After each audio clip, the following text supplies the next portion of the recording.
Hello, everyone, and I welcome you to this Bible study on Ezekiel's Temple and the building of the third temple in Jerusalem.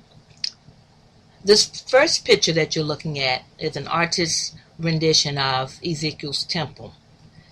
There have been many versions of the temple produced by many different architects, but this one struck a chord with me because of its location. The view is in a desert setting, and that is why I selected this view. Ancient Jerusalem was a desert, and I think this picture represents what the future Jerusalem temple will look like.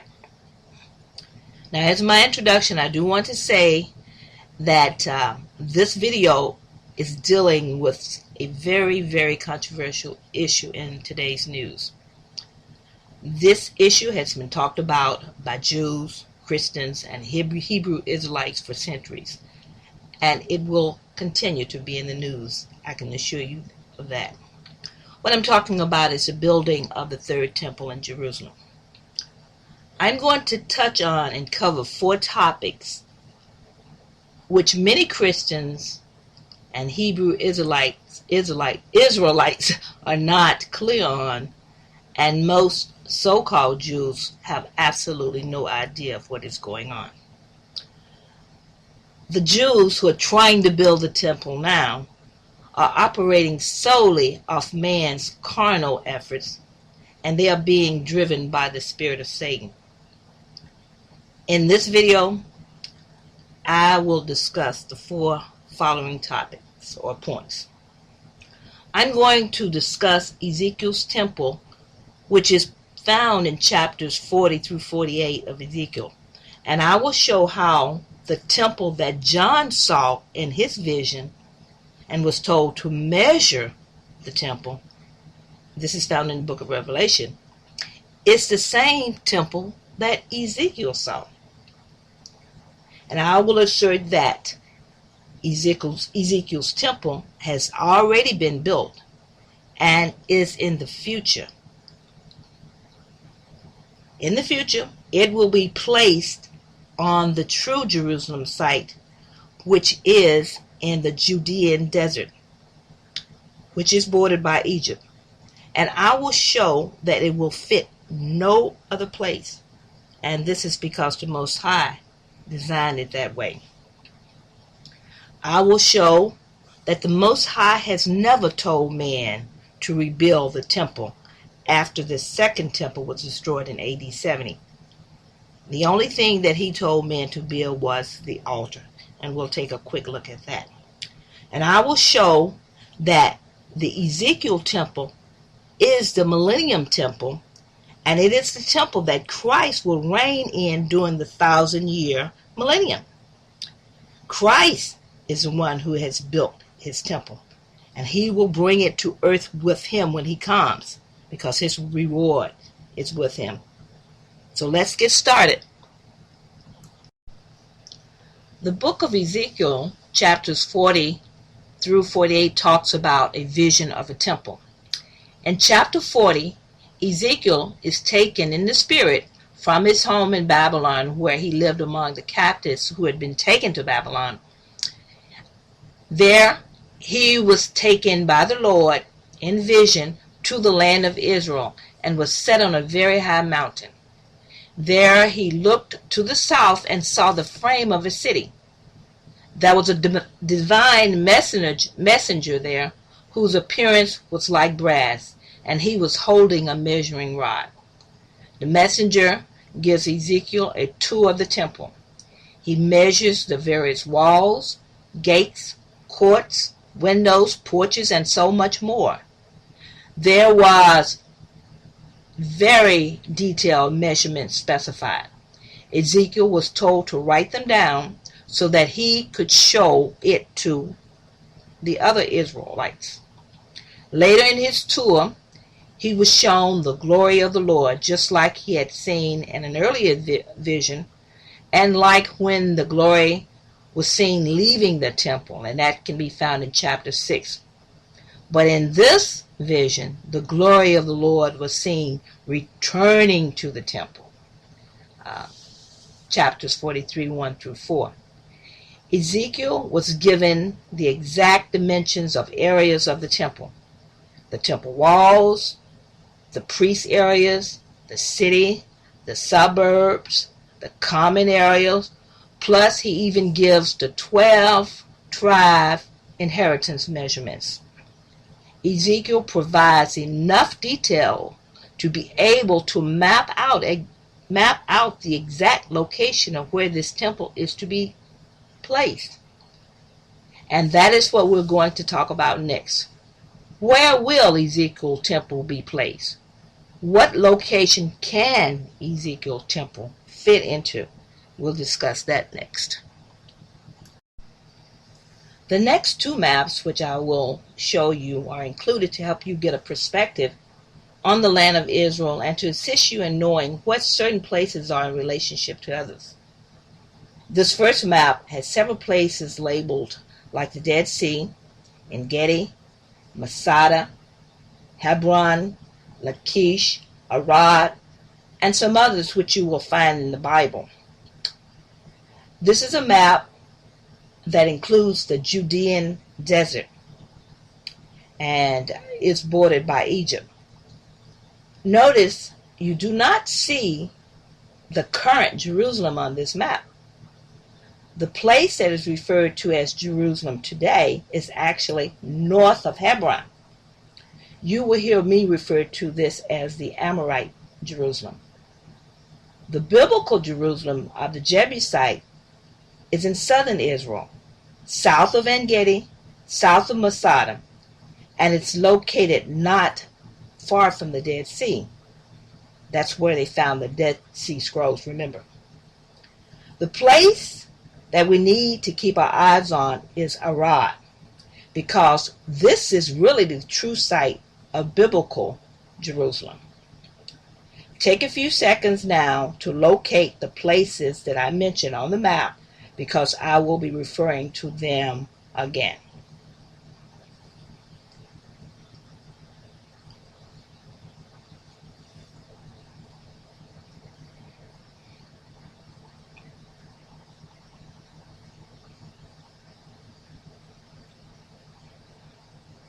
Now this next map shows an aerial view of Israel. It shows it from the Dead Sea on the east side to the Great Sea on the west side. The Great Sea is the Mediterranean Sea. There are a few landmarks on this map that you should note and be able to identify their location. Check out Amorite Jerusalem, Dead Sea, Arad, En-Gedi, and please notice how far north the Amorite Jerusalem is.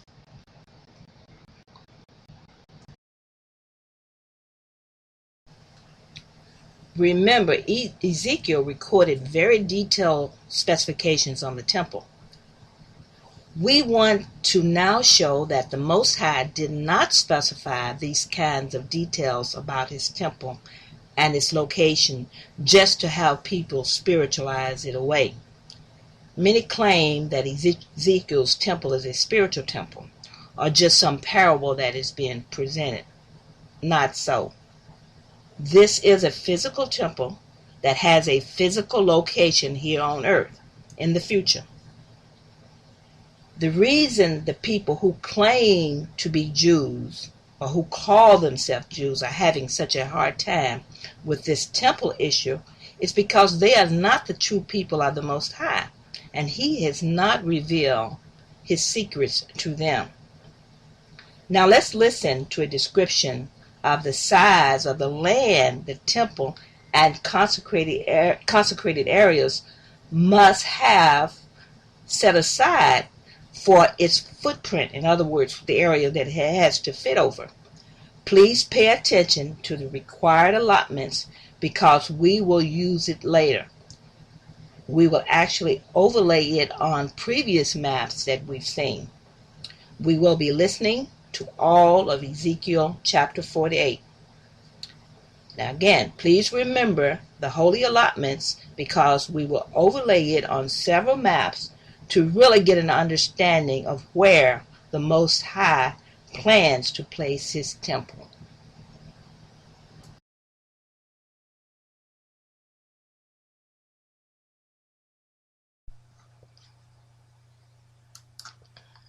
Ezekiel 48.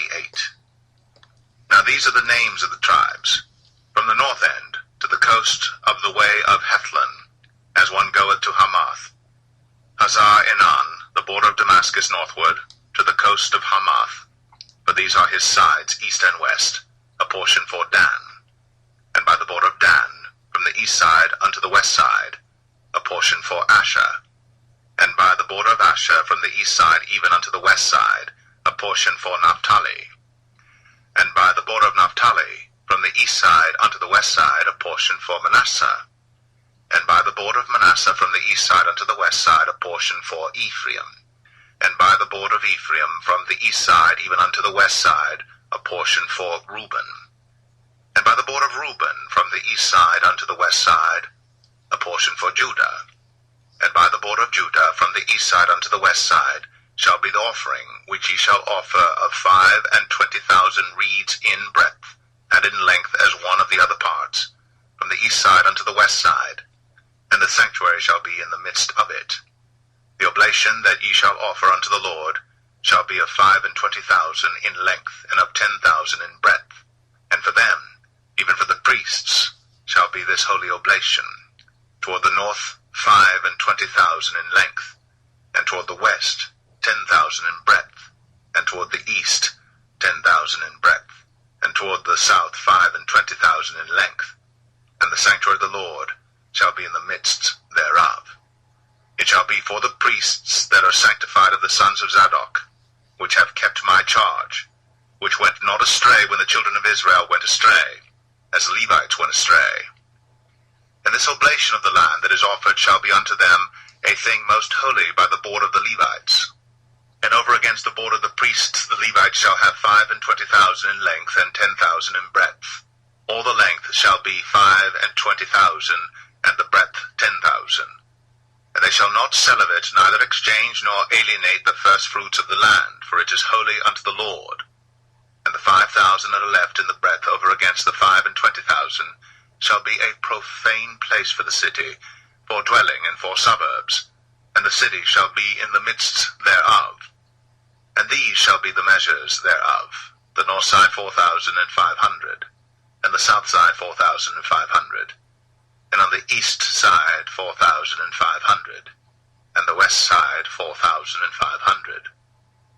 And the suburbs of the city shall be toward the north 250, and toward the south 250, and toward the east 250, and toward the west 250. And the residue in length over against the oblation of the holy portion shall be 10,000 eastward, and 10,000 westward.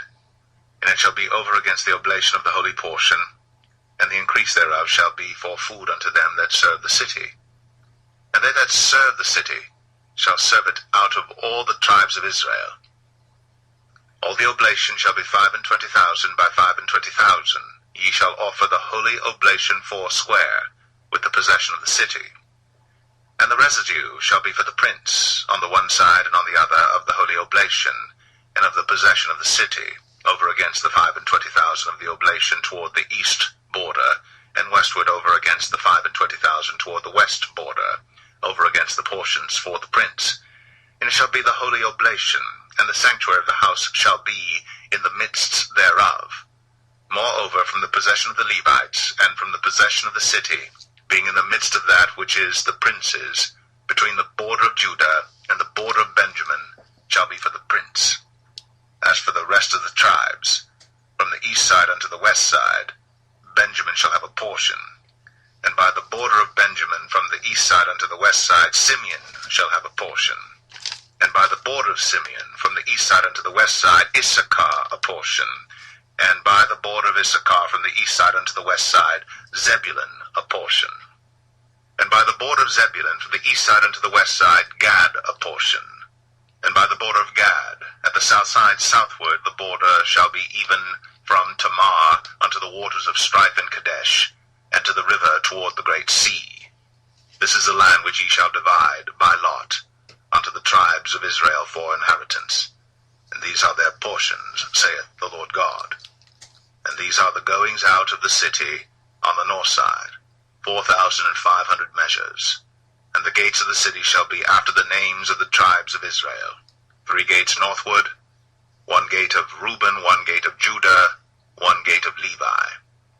And at the east side 4,500, and 3 gates, and 1 gate of Joseph, 1 gate of Benjamin, 1 gate of Dan.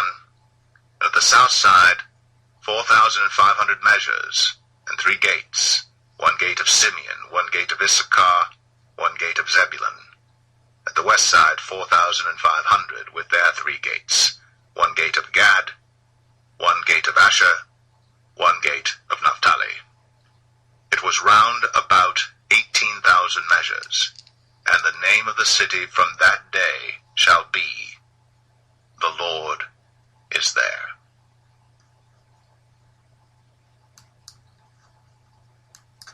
I have a little time after the reading of Ezekiel to the next slide, and I wanted to just point out how similar Ezekiel 48 is to Revelation 21, especially when it starts talking about the city.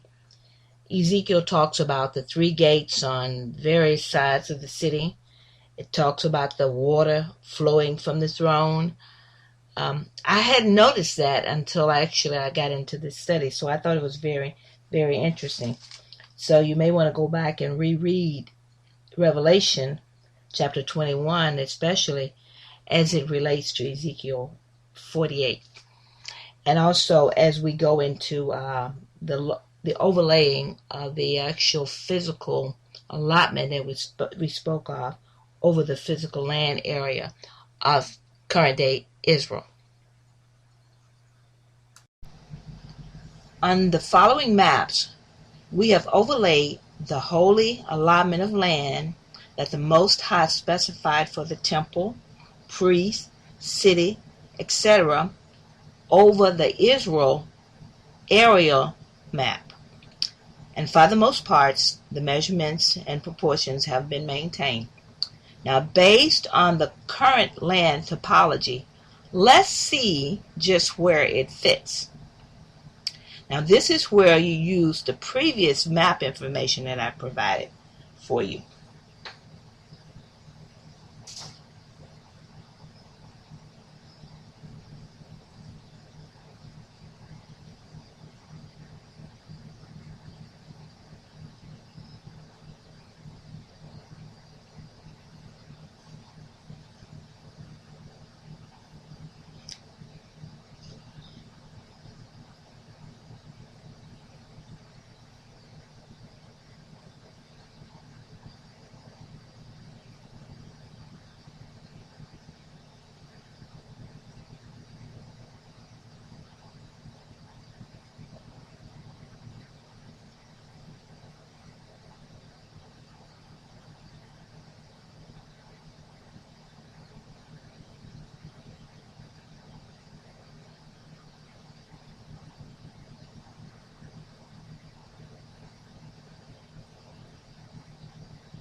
Okay, so in conclusion, we must say that Ezekiel's temple will not fit on the so-called Amorite Jerusalem site. The temple with its walls require over 1 square mile of land, and when you consider the priest allotments, the suburbs, the common areas specified in Ezekiel 48, it requires over 47 square miles of land to be set aside. The only place in Israel that it will fit is in the Judean desert, and more specifically near the original Mount Zion site, which includes Tel Arad and what is now called the city of Arad. John was told to rise and measure the temple of God. Now that we know that the only place where Ezekiel's temple and the holy allotment can be placed is in Arad, I want to talk more about John's visions of the temple of God. I believe that the temple that John saw and was told to measure in the book of Revelation is the same temple that Ezekiel saw when he was taken to Jerusalem in vision. That's found in Ezekiel 40 through 48. In Revelation 11:1, John was told to rise and measure the temple of God and the altar. He was told to measure only the area where the Israelites normally use, the inner court. He was told not to measure the outer court where the Gentiles are normally allowed, but to leave that out. You can find more about the outer court in Ezekiel 40, 42, and 46. Now let's take a look at both of these prophets, Ezekiel and John.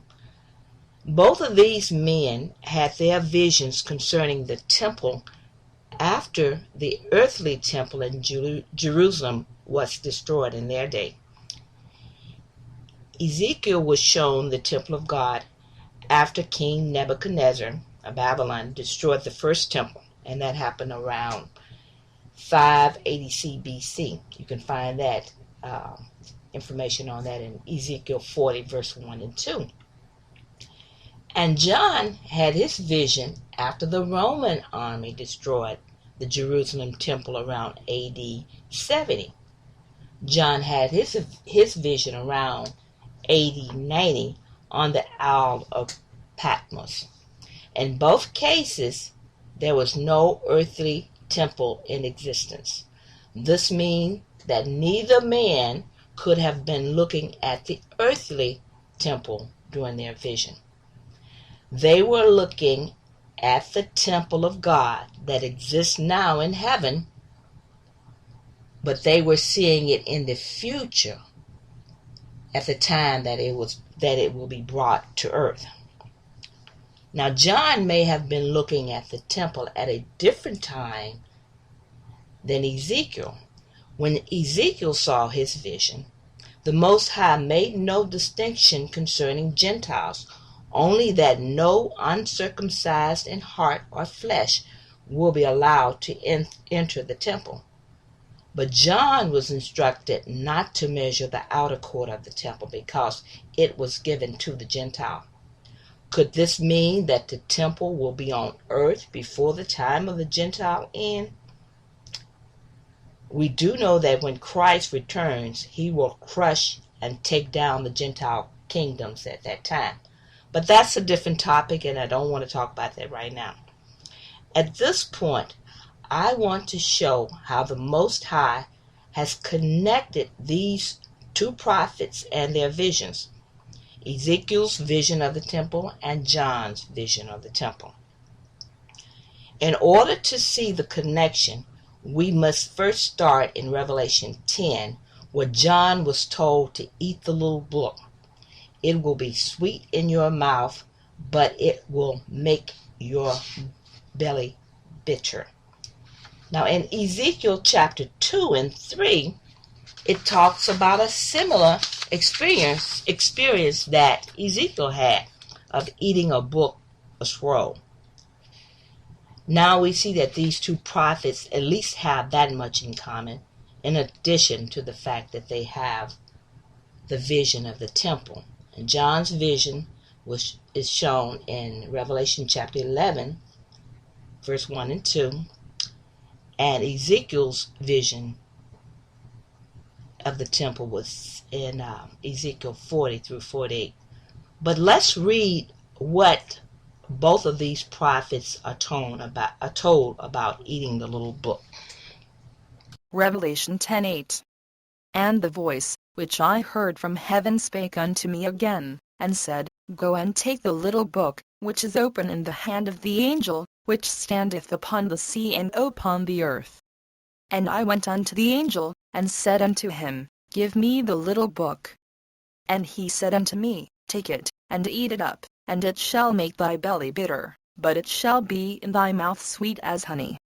And I took the little book out of the angel's hand, and ate it up, and it was in my mouth sweet as honey, and as soon as I had eaten it, my belly was bitter. Revelations 10:11. And he said unto me, Thou must prophesy again before many peoples, and nations, and tongues, and kings. And now let's hear Ezekiel's similar experience. Ezekiel chapter 2 verse 9 and 10. And when I looked, behold, an hand was sent unto me, and, lo, a roll of a book was therein, and he spread it before me, and it was written within and without, and there was written therein lamentations, and mourning, and woe. Ezekiel chapter 3 verse 1 through 4. Moreover he said unto me, Son of man, eat that thou findest, eat this roll, and go speak unto the house of Israel. So I opened my mouth, and he caused me to eat that roll. And he said unto me, Son of man, cause thy belly to eat, and fill thy bowels with this roll that I give thee. Then did I eat it, and it was in my mouth as honey for sweetness. And he said unto me, Son of man, go, get thee unto the house of Israel, and speak with my words unto them. So when John was told to rise and measure the temple of God, he knew it was a temple in the future. The point that I want to make here is that John was not told to build a temple, but to measure an existing temple, just like Ezekiel was told to write down the measurements, while the man whose appearance was like brass, and I think this was Christ, went about measuring the existing temple. There is not one place in Scripture where any prophet was told to build Ezekiel's temple. However, the Bible does say that they will build the altar. Look at Ezekiel 43 verse 18.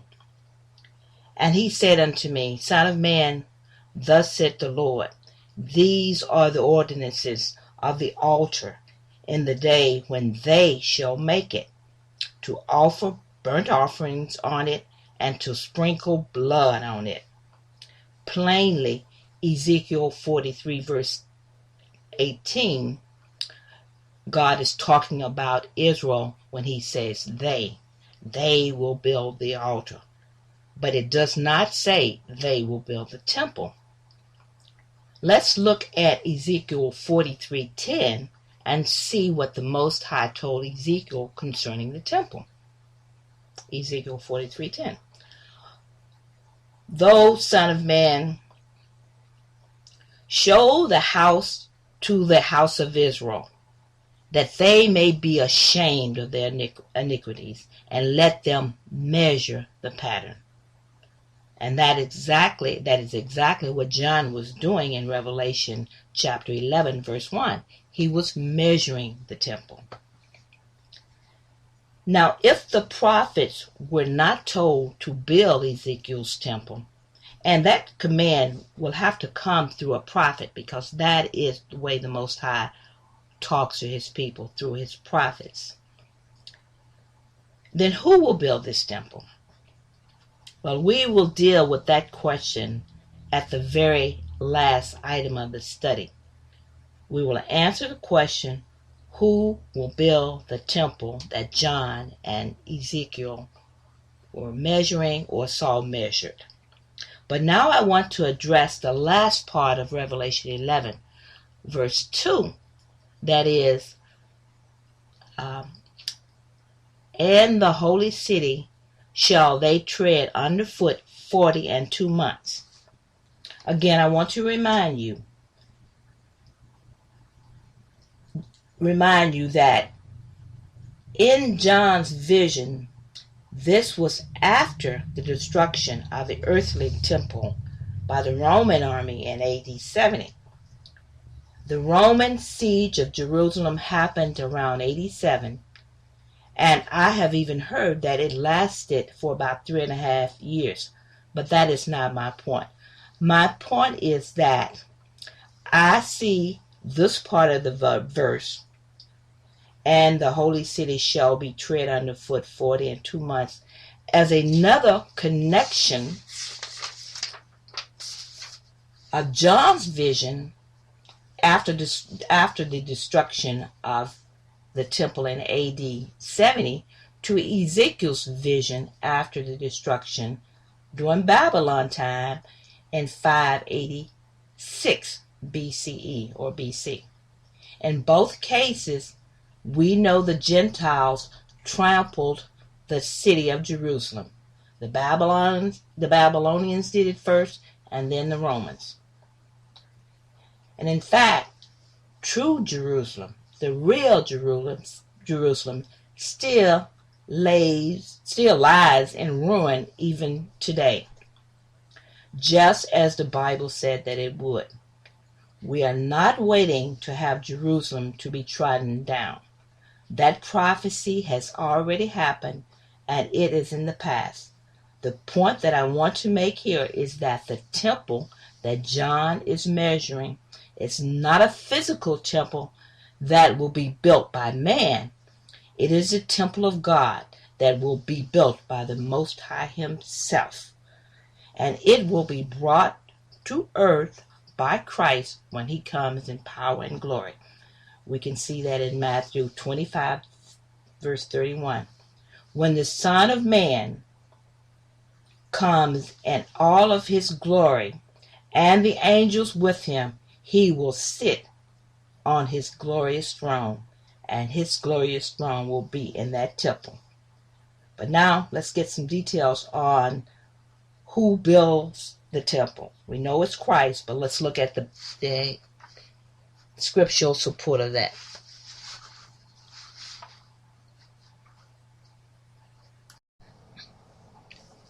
Now we come to the million-dollar question.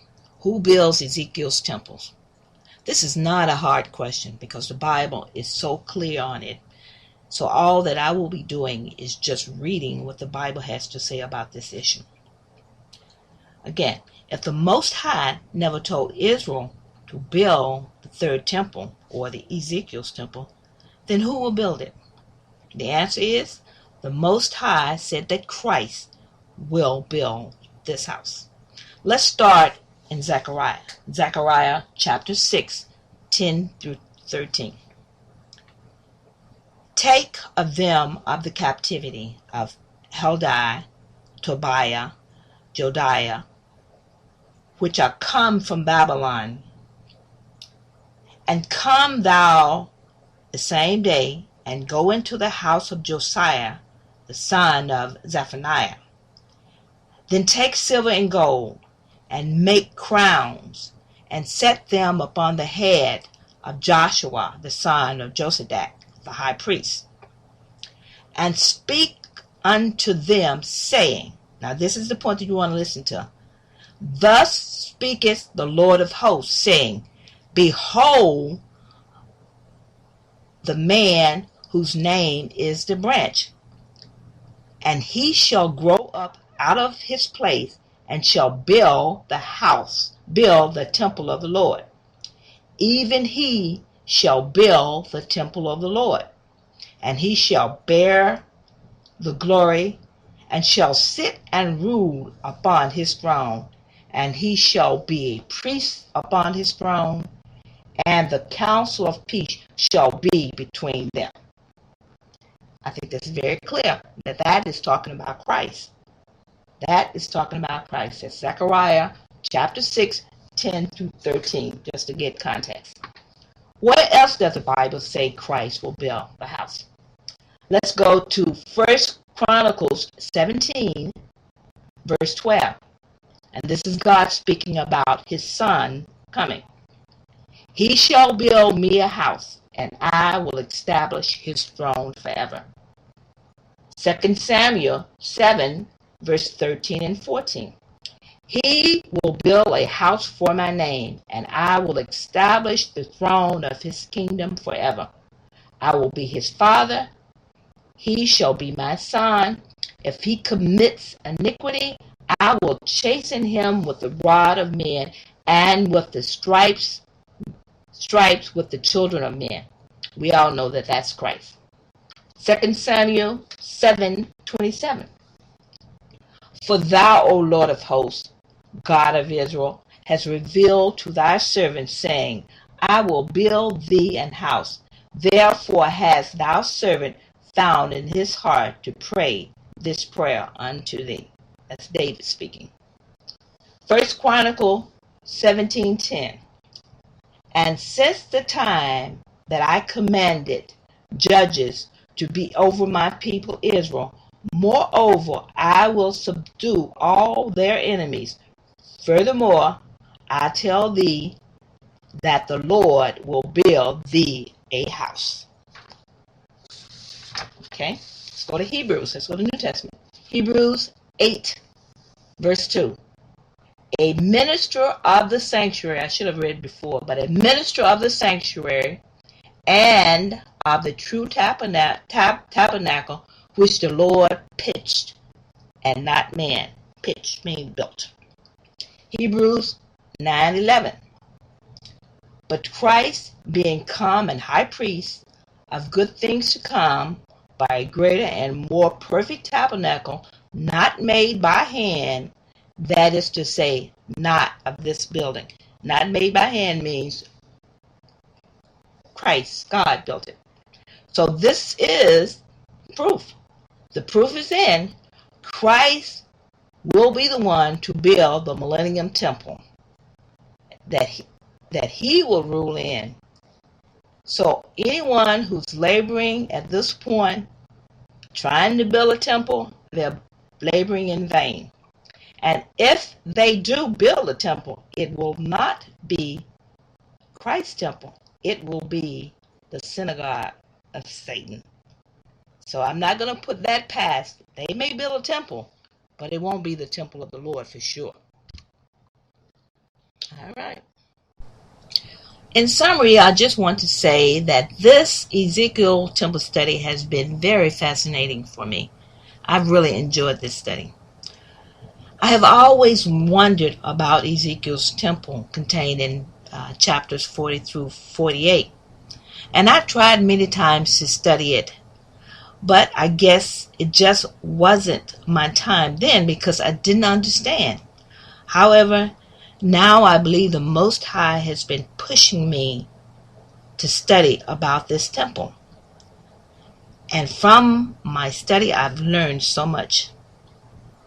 I have so much more that I want to share with you, with people. Hopefully, I will be able to make additional videos on Ezekiel's temple in the future. Ezekiel provides so many details in his description of the temple. But one of the things that was most fascinating to me when I discovered it is the things that he did not include in the temple description. I'm including a list of some of the things that I found on the internet, of things that were not included in the temple. And it got me thinking that maybe this will be my next topic of study on the temple. Because when you look at the things not included, I can definitely see the gospel of Christ being demonstrated in the temple architecture, this Ezekiel temple architecture. For example, there was no wall of partition to exclude Gentiles. Now that was a outer court, but no wall of partition. There was no court specified for the women, no separate court. There was no table of showbread. There was no lampstand or menorah. There was no golden altar of incense. No veil. No Ark of the Covenant. Don't you think those things are pretty interesting that they're not listed? Well, either way, maybe next time I'll do a study on those. Shalom until next time, and thanks for watching this video.